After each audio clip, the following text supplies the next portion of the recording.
Hello and welcome to Perfection IAS. Perfection IAS में आप सभी का एक बार फिर से स्वागत है। आज के इस वीडियो के माध्यम से हम 50 days main 66th BPSC mains की जो प्लानर सीरीज चल रही है उसके 17वें वीडियो यानी कि 17th क्वेश्चंस को डिस्कस कर रहे हैं। ये क्वेश्चन मुख्यतः बिहार में पश्चिमी शिक्षा के विकास के ऊपर लिया गया है। इस क्वेश्चन का पीडीएफ आपको हमारे टेलीग्राम चैनल पर मिल जाएगा, जिसकी लिंक आपको डिस्क्रिप्शन बॉक्स में मिल जाएगी। परफेक्शन आईएएस बीपीएससी मुख्य परीक्षा के लिए ऑनलाइन और ऑफलाइन दोनों कोर्सेज चला रहे हैं, उनकी टेस्ट सीरीज चला रहे हैं। उनसे जुड़ने के लिए आप हमारे डिस्क्रिप्शन बॉक्स में दिए गए नंबर्स पर कांटेक्ट कर सकते हैं, हमारे ऑफिस में विजिट कर सकते हैं। तो चलिए आज के प्रश्न को शुरू करते हैं। 1813 से लेकर 1947 तक बिहार में पश्चिमी शिक्षा के विकास की विवेचना करें। तो इसका हम एक पृष्ठभूमि देंगे, बैकग्राउंड देंगे। बिहार जो है वो प्राचीन समय से ही शिक्षा और संस्कृति के क्षेत्र में केंद्र माना गया है। खासकर कि जो मगध साम्राज्य हो या मौर्य साम्राज्य हो, इसमें नालंदा, विक्रमशिला, उदंतीपुर ऐसे जो विभिन्न विश्वविद्यालय थे, खासकर के नालंदा विश्वविद्यालय जो कि वैश्विक उस ज़माने की पहला विश्वविद्यालय था जहाँ पर देश विदेश से लोग पढ़ने आते थे।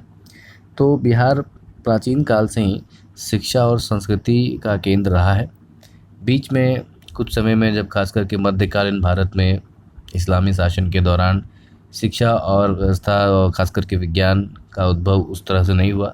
बख्तियार खिलजी द्वारा नालंदा विश्वविद्यालय को जला देने के बाद, तहस नहस करने के बाद, एक बीच में जो मध्यकालीन भारत में जो एक हिस्ट्री है उसमें शिक्षा का विकास उतना नहीं होता जितना होना चाहिए। इसी वजह से कहीं ना कहीं आधुनिक इतिहास में, आधुनिक समय पे आते आते बिहार की शिक्षा जो है वो पीछे रह जाती। फिर भी उसके बावजूद जो हमारी पारंपरिक शिक्षा थी, संस्कृत की या मदरसे में फ़ारसी की, इस तरह की चीज़ें चल रही थी। आधुनिक शिक्षा से, मॉडर्न खासकर की वैज्ञानिक शिक्षा से हम पीछे थे। तर्क शिक्षा में हो, तार्किक लैंग्वेजेस में हो, संस्कृत में हो, व्याकरण में हो, फिलॉसफी, जीवन दर्शन, गणित, इसमें अच्छे थे। लेकिन जो modern development, research and development जो चीज़ थी, क्योंकि वो मध्यकालीन भारत में शिक्षा का नाम मात्र भी विकास नहीं हुआ, तो वहाँ कहीं ना कहीं संपूर्ण भारत में ही इस चीज़ को लेकर पिछड़ापन रह गया। और इसी वजह से बहुत सी बाहरी शक्तियों ने एवं कॉलोनियल ताकतों ने बिहार पर और भारत पर अपना प्रभुत्व बनाया और हम पर 200-250 साल तक राज किया। तो 17वीं और 18वीं सदी में बिहार में जो शिक्षा की स्थिति थी, केवल उसमें मुख्य 4 संस्थान थे। तो जो एलिमेंट्री यानी कि जो निचले स्तर पर थी, वो प्रारंभिक शिक्षा के लिए पाठशालाएँ और मकतब, गाँव में हर एक गांव में लगभग एक पाठशालाएँ और मकतब होते थे। और उच्चतर शिक्षा के लिए चतुष्पदी और मदरसे आदि हुआ करते थे। विलियम एडम्स जो कि एक ब्रिटिश स्कॉलर थे, उन्होंने ये कहा कि बिहार राज्य में हर शिक्षा प्रणाली जो थी उस वक्त, खासकर कि जो हमारी तार्किक और पारंपरिक शिक्षा थी, वो काफ़ी विकसित थी। और हर एक गाँव में एक पाठशाला तो कम से कम अवश्य थी और वहाँ पर अध्यायक भी होते थे। तो प्रारंभ में जो ईस्ट इंडिया कंपनी है वो केवल और केवल अपने व्यापार हितों के लिए ही उचित थी। लेकिन बाद में जब उन्हें अपने व्यापार हितों को ज़्यादा लंबे समय तक साधने की इच्छा हुई और भारत जैसे देश को अपने अधीन करने के लिए, किसी भी देश को अपने अधीन करने के लिए वहाँ की कला और संस्कृति को पहले नष्ट कर अपनी कला और संस्कृति को थोपना होता है। और इसी प्लान्ड एजेंडा के तहत वो ऐसे भारतीय बनाना चाहते थे जो रक्त और रंग में तो भारतीय हों, लेकिन जिनके विचार, टेस्ट, बुद्धि, अभिरुचि वो हो अंग्रेज़ों के, जिसको इंग्लिश में कहा गया था Indians in blood and colour but Europeans in taste and mindset. अंग्रेज़ों के हित को तत्पर रखने के लिए इस तरह से अंग्रेज़ी भाषा का प्रचार प्रसार हो, अंग्रेज़ी कल्चर, अंग्रेज़ी मिशनरी, ईसाइयत का प्रचार प्रसार करने के लिए वो उनकी एक मंशा थी भारत में, विशेष करके इंग्लिश पढ़ाने के लिए। और उसमें भी अंग्रेज़ी भाषा को पढ़ाने पर उसने जोर दिया गया और लोकल मातृभाषाओं पर जोर ना दिया गया। और बहुत बाद में 1854 के बाद से जब वुड्स डिस्पैच आता है, चार्ल्स वुड डिस्पैच, तब जाकर कहीं कहीं जो है हमारी मातृभाषाओं को भी तरजीह दी जाती है। उससे पूर्व तो केवल और केवल अंग्रेजी भाषा में भी डाउनवर्ड फिल्टरेशन पॉलिसी के तहत शिक्षा व्यवस्था को आगे लिया जाता है। तो किस तरह से पश्चिमी शिक्षा का विकास होता है, तो पहले आता है चार्टर एक्ट 1813, जिसके तहत बिहार में 1 लाख और पूरे भारत में ही 1 लाख रुपए स्वीकृत करने का निर्देश दिया जाता है। और वो जो है वो आदेश तो आ जाता है लेकिन तुरंत उसकी उपलब्धि नहीं होती, जिसकी वजह से क्या होता है कि इसमें जो बहुत सारे विलम्ब आते हैं। लेकिन पहला एक जिसे कह सकते हैं पहली शुरुआत होती है 1813 के चार्टर एक्ट के तहत, और इसी में हम देखेंगे कि बहुत सारे जिला स्कूल बनते हैं, खास करके पूर्णिया, मुंगेर, भागलपुर इन जगहों में जिला स्कूल बनाए जाते हैं और वहाँ पर अंग्रेज़ी भाषा को प्रचार प्रसार करने के लिए अलग अलग माध्यम बनाया जाता है। खास करके उनकी जो विशेष मंशा रहती है कि वो भारतीय क्लर्क तैयार करने की होती है जो अंग्रेज़ी जान सके, ताकि भारत में उनका शासन प्रशासन सुगम रूप से चल सके। इसके बाद जो सबसे बड़ा आप कह सकते हैं कि सबसे बड़ा जो काम होता है वो होता है 1835 में मैकॉलेस की संपत्ति प्रति, यानी कि मैकॉलेस माइन्यूट। उसमें वो भारतीय भाषा को जो है वो अंग्रेज़ी भाषाओं से बहुत ही निचले यानी दोयम दर्जा का मानते हैं और कहते हैं कि भारतीय भाषाएं जो है वो दोयम दर्जे की हैं और इसलिए भारत में अगर शिक्षा होगी तो केवल और केवल अंग्रेज़ी भाषा में ही शिक्षा होगी और अंग्रेज़ी भाषा को ही वो तरजीह देते हैं। इसके बहुत बाद में जब चार्ल्स वुड डिस्पैच आता है तो वो थोड़ा लिबरल होता है और उस डिस्पैच के कारण बहुत सी चीज़ों में भारत के अलग स्थानीय विद्यालयों भाषाओं में भी शिक्षा को दी जाती है। खासकर की जो प्रारंभिक शिक्षा होती है उसमें जो है वो भारतीय भाषाओं को दिया जाता है और उच्च और उच्चतम यानी कि कॉलेज में और यूनिवर्सिटीज़ में अंग्रेज़ी भाषा को प्रचलित किया जाता है। फिर उसके बाद हंटर कमीशन आते हैं। हंटर कमीशन जो है वो शिक्षा के प्रगति में और ज़्यादा कार्य करते हैं और फिर धीरे धीरे इस तरह से स्कूल शिक्षा का विकास होता है। तो स्कूल शिक्षा में आप देखेंगे कि मैकॉले संप्रति पत्र के बाद 1835 में पूर्णिया और पटना में शैक्षणिक स्कूलों की स्थापना होती है। आगे चलकर वो बिहार शरीफ, भागलपुर, आरा, छपरा आदि अन्य स्कूल में खोले जाते हैं। उच्चतर शिक्षा में देखेंगे तो चार्ल्स वुड डिस्पैच के बाद बिहार की उच्चतर शिक्षा काफ़ी विकास होता है। खासकर की प्रेसिडेंसी में जो बिहार अलग अलग प्रेसिडेंसीज होती हैं, अलग अलग ब्रिटिश ऑफिशियल कॉलोनीज होती हैं वहाँ पर, और उसी के तहत 1863 में पटना कॉलेज की स्थापना होती है जो आगे चलकर 1917 में पटना विश्वविद्यालय का रूप लेता है। सैडलर कमीशन की जो आयोग की अनुशंसा पर विश्वविद्यालय शिक्षा में सुधार लाने पर केंद्रित किया जाता है और इसी सैडलर कमीशन की रिपोर्ट के आधार पर भारतीय लोगों को भी भारतीय यूनिवर्सिटी, भारतीय विश्वविद्यालय और उनका कोर्स, करिकुलम, शिक्षा डिसाइड करने की मान्यता प्राप्त की जाती है और तभी से जो भारतीय विश्वविद्यालय, भारतीय कॉलेजेस की स्थापना शुरू होने लगती है। ठीक है। और तकनीकी शिक्षा का मुख्यतः विचार जो होता है वो लॉर्ड कर्जन जो 1902 में एक पूसा हमारे जो कृषि यूनिवर्सिटी है, कृषि महाविद्यालय की स्थापना करते हैं। साथ ही साथ भारत में पहली बार पूरी तरह का कार्यात्मक कृषि विद्यालय बनता है। 1928 में पटना साइंस कॉलेज, 1925 में पहला मेडिकल कॉलेज, 1927 में वेटनरी कॉलेज, 1926 में धनबाद स्कूल ऑफ माइंस और 24 में पटना इंजीनियरिंग कॉलेज। यानी कि इतने पुराने शैक्षणिक संस्थान होने के बाद भी अगर आज बिहार की साक्षरता दर देश में सबसे कम है तो कहीं ना कहीं हमें अपने अंदर झांक कर देखने की, इंट्रोस्पेक्शन करने की आवश्यकता है कि अगर इतना पूर्व हमारा विकास है, इतना भारी, इतना अच्छा विकास, इतना इतिहास है हमारे शिक्षा के क्षेत्र में, तो आज हमारे लिटरेसी साक्षरता दर कितनी कम क्यों है। खासकर कि हायर एजुकेशन में बिहार का सबसे कम एनरोलमेंट रेशियो है, तो इस पर कहीं ना कहीं हमें ध्यान देने की आवश्यकता है। महिलाओं की शिक्षा के लिए 1847 में पहला बालिका विद्यालय खोला गया। इसके बाद लड़कियों को शिक्षा प्रदान करने के लिए 1867 में 2 अन्य पटना में कॉलेज खोले गए। फिर पटना में विमेंस कॉलेज, 1940 में विमेंस कॉलेज की स्थापना की गई और आज महिलाओं की साक्षरता दर पूरे देश में सबसे कम बिहार में ही है। महिला शिक्षा के बारे में जो है जांच पड़ताल करने के लिए 1914 और बिहार में सरकार द्वारा एक समिति का भी गठन किया गया जो बिहार और उड़ीसा में काम करेंगे। भारतीय प्रयासों में कुछ अंग्रेजी माध्यम है जैसे कि दयानंद एंग्लो वेडी स्कूल, DAV स्कूल जो कि दयानंद सरस्वती और आर्य समाज के आचरण के हिसाब से। ब्रह्म समाज ने राम मनोहर शिक्षा विद्यालय शिक्षालय की स्थापना की। कुछ उसके साथ साथ धार्मिक शिक्षण संस्थान भी बढ़ने जैसे कि 1872 में मुजफ्फरपुर में इमाद अली द्वारा बिहार साइंटिफिक सोसाइटी जो कि धर्म को साइंटिफिक रैशनल लॉजिक तार्किक ढंग से अपनाने को लेकर काम करती थी। फिर 1886 में मोहम्मद एंग्लो अरबी स्कूल की स्थापना हुई। ठीक उसी मोहम्मद एंग्लो ओरिएंटल जो कि MAU बाद में चलकर वो AMU बनती, उसी के तर्ज पर बिहार में मुस्लिम शिक्षा जो है वो सैयद अहमद खान के आंदोलन से जो प्रेरित थी, जो Mohammedan Anglo oriental university MAU, Mohammedan Anglo oriental university जो बाद में चलकर अलीगढ़ मुस्लिम यूनिवर्सिटी बनती है, उसी आंदोलन के तहत ये भी प्रेरित थी। लेकिन मुख्यतः ये देखा जाता है कि भारत में जितनी भी शिक्षाएं थी वो केवल और केवल अंग्रेज़ों ने साइंस, टेक्नोलॉजी, विज्ञान, प्रौद्योगिकी, रिसर्च, अनुसंधान पर फोकस ना करके उनका एकमात्र था कि वो लिटरेचर, कल्चर संस्कृताइजेशन, यानी कि वहाँ के कल्चर, वहाँ का लिटरेचर, वहाँ की संस्कृति हमें सिखाने चाहते थे, ताकि हम अपनी संस्कृति, अपने शिक्षा, अपने परंपरा को भूलकर अंग्रेज़ी परंपरा में घुल जाएं, ताकि ऐसे भारतीयों का निर्माण हो जो रंग और खून से तो भारतीय हों लेकिन सोच और विचार में भारतीय ना हो, ताकि ब्रिटिश सरकार को, अंग्रेज़ सरकार को भारत में शासन प्रशासन चलाना बहुत ही उन्नत रहे। और इसी तरह से कहीं ना कहीं एक रटंत शिक्षा की जो है वो नीति हमारे यहाँ शुरू हो गई और वो आज तक चली आ रही है। लेकिन हाल ही में जो हमारी नई शिक्षा नीति आई है वो इसमें कुछ बदलाव कर सकती है, ऐसा करंट से जोड़कर आप इसका कंक्लूजन दे सकते हैं। तो अब चलिए देखते हैं इसका अंग्रेजी version. Discuss the development of Western education in Bihar from 1813 to 1947.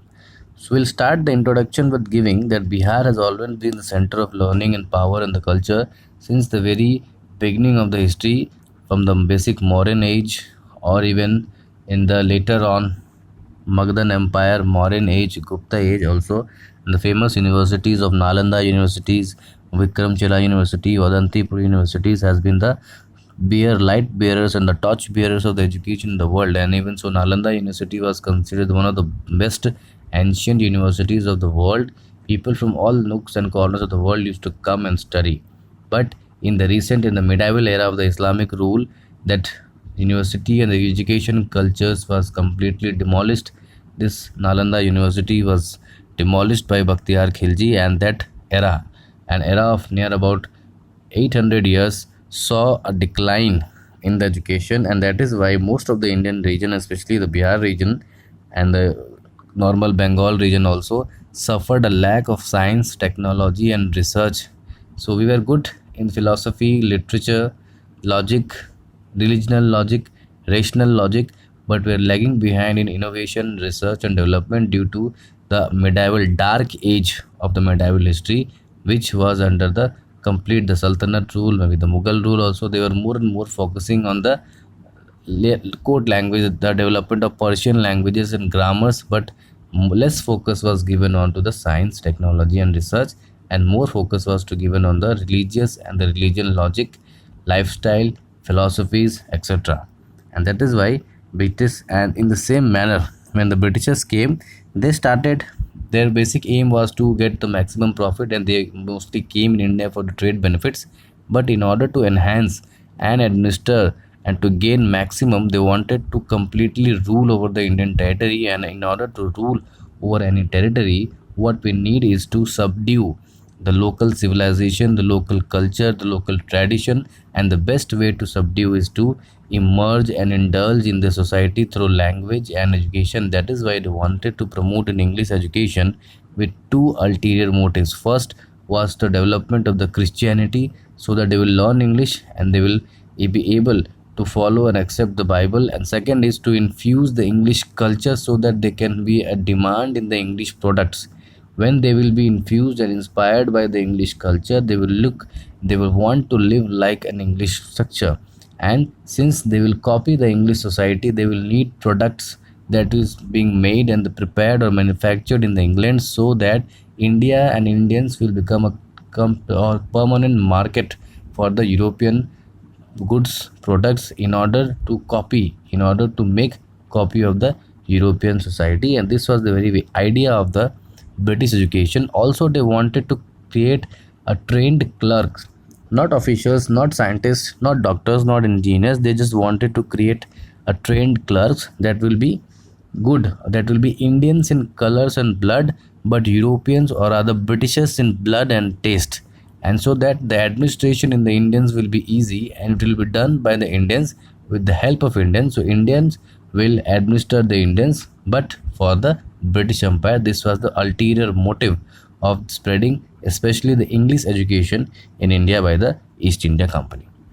So before that, in 17th and 18th century, there were four basic types of education that was currently available, and these four education were: in the primary level there were pathshalas and maktabs at the village level, and on the upper primary level was the Sanskrit chatuspatis and the madrasas at the higher education. William Adams, one of the British wanderers and the scholars, is said that the education system, especially based on the religion, logic, philosophy, was very much prominent in this area, and every village has a well-defined structure of teachers, scholars, as well as schools in that area. So the basic aim was the Britishers to spread education was to create Indian blood and color, but European or English in taste and opinions as well as intellect, and they prepare workforce for the British interest. So how it spread? It spread basically from the 1813 the Charter Act, which allowed a rupee of lakh rupees per annum for the spreading of the education. Though it delayed, but it started a very basic cause for the development of society. And this was the first chapter. Later on, the Macaulay Minot was given, and it was decided that Indian languages are inferior to the English language, and the only medium of education will be in English language. All other vernacular and the local languages were disbanded or discouraged. Later on, after the 1854, the Charles Wood Dispatch, it was liberalized and it was made that the vernacular languages will be made available in the primary sector, and then in the secondary and the higher secondary section, English language will be the mode of teaching, and that led to the better comparison or better alternative to the downward filtration policy. These two policies, the Macaulay's Minot or the Charter Act, were the part of downward filtration policy. The downward filtration policy means you teach a person, a set of people, and then they will teach literally one by one to others. So the education will flow in a downward filtration method. But this Charles Wood Dispatch was a mass education method, so it wanted to educate a mass level, so it was comparatively more broader in vision in comparison to these two acts.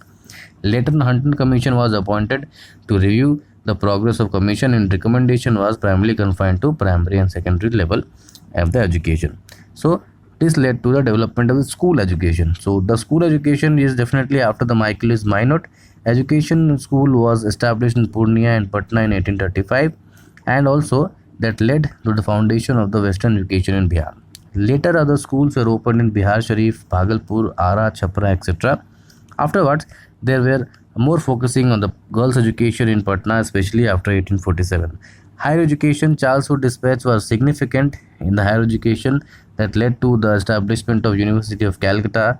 Patna College, that was established on 9th of January 1863, later converted into Patna University in 1917, and on the recommendation of the Sadler Commission, the focus was most shifted on the improvement of the university education, especially the grant permission was allowed to create national colleges and national universities, so that the Indian colleges and the Indian methods, Indian subjects, Indian courses, curriculums can be introduced, and that is why it led to the further encompassing and further growth of education among the Indian childs and Indian youths at that particular time.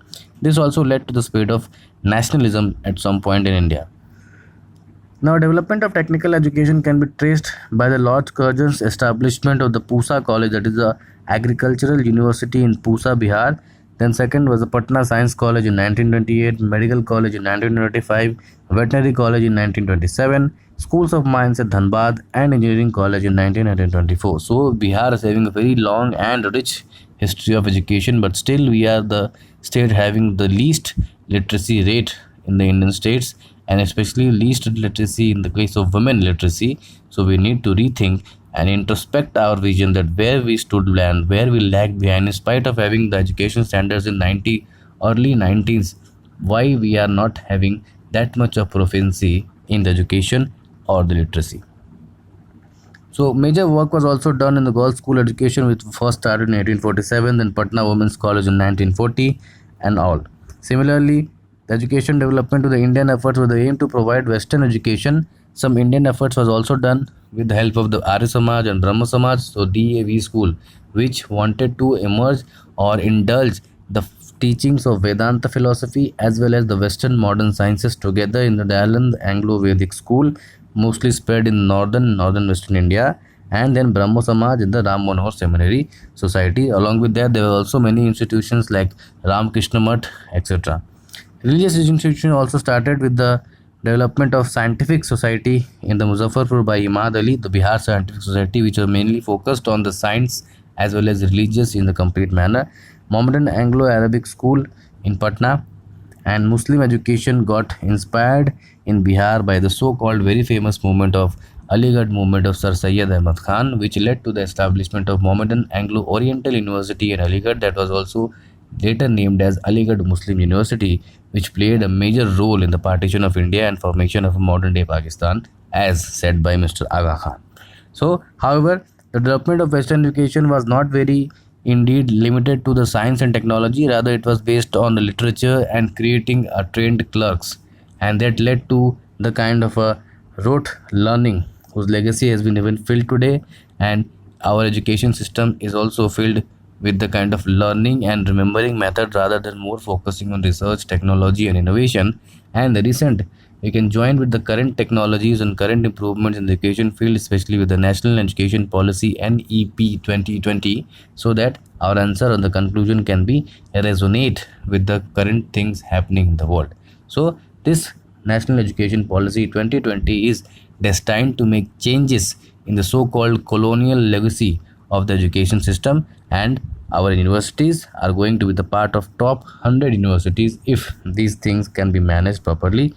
Now also, when we are talking top 5 universities, we have 5 to 6 universities in the top 500 of the QIS international standards, so you can also include these things. So this is all for today's video. We'll see you in the next video. Till then, stay home, stay safe, and make your family feel better. Thank you.